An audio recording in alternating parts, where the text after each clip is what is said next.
Joanna knelt on the floor as the evening light faded through the window.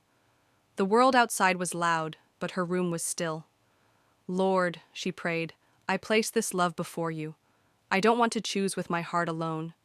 If George is meant to be my husband, let your peace remain. If not, give me the strength to release him. She pressed her palms together. I want a marriage that begins with obedience, not fear. Teach me to wait on your will.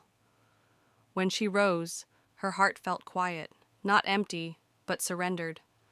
On the other side, George sat alone at the wooden table in his small apartment. He rested his elbows on the table, fingers interlaced, eyes lowered. God, he said softly, I'm seated here because I don't want to stand in my own strength. He glanced at the open page before him. I love Joanna. But love isn't enough if you're not in it.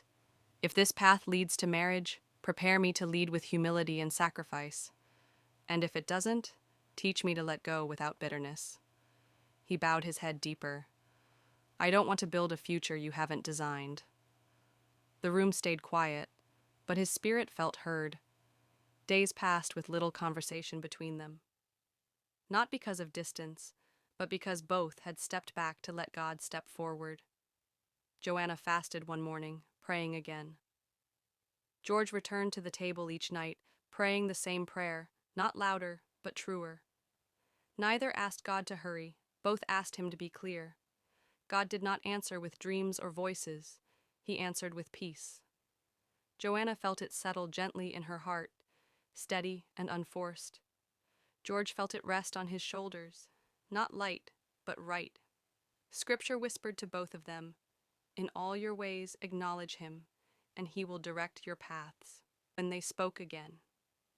When they met again, there was no urgency. I prayed, Joanna said. So did I, George replied. I asked God if we should marry. George nodded. I asked him if I was ready to love you the way Christ loves the church. They sat quietly. I didn't hear words, Chapter Joanna for said. peace, not signs. Neither did I, George answered. But I heard peace.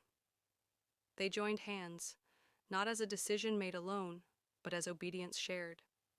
Their story did not begin with a ring.